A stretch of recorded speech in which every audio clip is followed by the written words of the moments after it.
অত্যন্ত অপ্রতুল এবং যে ধরনের ভর্তুকি সামনের দিকে দিতে হবে বলে আমরা মনে করি সেই হিসাবে এই অর্থ কিছুই না।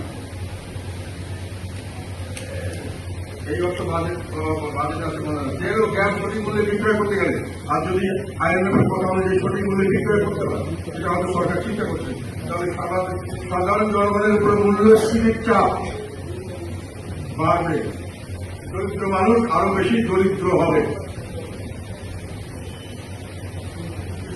আরেকটা কথা, কৃষকদের যদি ভর্তুকি মূল্যের সময় মতো সরবরাহ না করা হয় এবং বিদ্যুৎ না দেওয়া যায় তাহলে খাদ্য উৎপাদন ব্যাহত হবে।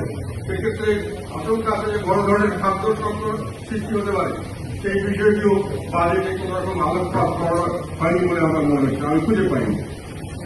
আগে বলেছি ধারণা করি 26-27 অর্থবছরে রাজস্ব আহরণ 25-26 অর্থবছরের ন্যায় 3,92,000 কোটি টাকা পর্যন্ত হতে পারে, যা প্রস্তাবিত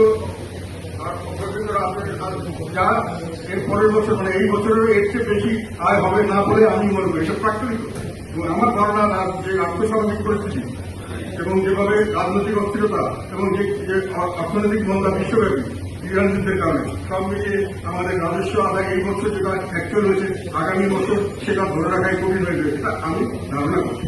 এটা আমার ধারণা, কারণ এটা প্রাক্তরা সব ধারণা করে করতে হয়। আমার থেকে আমার মনে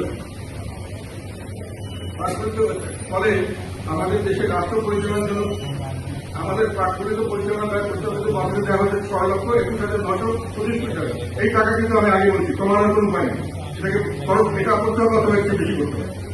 রাষ্ট্র পরিচালনার জন্য এই খরচ কমানোর কোনো সুযোগ নেই, বরং এই ব্যয় আরো কমা থাকবে। সেক্ষেত্রে রাজস্ব আহরণ সম্পূর্ণ ব্যবহার করার পরেও আরো অতিরিক্ত লাগবে হলো 6,21,000 যেটা করেছে তার থেকে মাইনাস হবে 3,92,314 কোটি, 2,29,000 কোটি টাকা ঘাটতি হবে। মানে রাজস্ব আহরণ করে যে অর্থ পাবো সরকার পরিচালনা, সবার বেতন বাতানি দেওয়া, গাড়ি বাড়ি ব্যবস্থা করা, এইসব খরচ করতে গিয়ে যে সরকারের খরচ হবে সেই খরচ করার জন্যই সরকারকে অতিরিক্ত 2,29,000 কোটি টাকা আমাকে ব্যাংক অথবা বিদেশ থেকে লোন করতে হবে। 2 লক্ষ কোটি টাকা লোন করে আমরা সরকার চালাতে হবে, আমার হিসাব যদি কারেক্ট হয় বা কাছাকাছি এরকম হবে। আর অর্থাৎ সরকারের পরিচালনা বা রাজস্ব আরোকে দেশি বিদেশি ঋণের মাধ্যমে ওই 2,29,611 কোটি টাকার ঘাটতি পূরণ করতে হবে। আর বলাই বাহান্ন আমরা যেটা বাজেটে করেছি উন্নয়ন ব্যয়ের বরাদ্দ, সেক্ষেত্রে আবার পূর্বের প্রস্তাবিত বাজেটে উল্লেখিত বৈদেশিক ঋণ 1,09,850 প্লাস আভ্যন্তরীণ ঋণ 1,27,000 মোট 2,36,000 কোটি অতিরিক্ত প্রয়োজন হবে। আমি যদি বাজেট বাস্তবায়ন করতে চাই, বাজেটে যেগুলো আমার ব্যয় করার তাতে বিশেষ করে উন্নয়ন বাজেট এবং অন্যান্য যেগুলো আমার জনতুষ্টিমূলক বাজেট, সেটার জন্য যে অর্থ দরকার তার জন্য কিন্তু আমাকে আরো বেশি দিতে হবে 2,36,000। ফলে 2,29,000 আর 2,36,000 মিলে 4,66,461 কোটি টাকা প্রায় ঘাটতি হবে বর্তমান বাজেটে। মোট বাজেট হল 9,38,000 কোটি টাকা, প্রকৃত ঘাটতি দাঁড়াবে 4,66,461, যেটা মূল বাজেটের প্রায় 50%। এটা আমার হিসাব, আমি বলছি আমার ধারণা থেকে এবং এই গণনা দিয়ে আমি বলছি।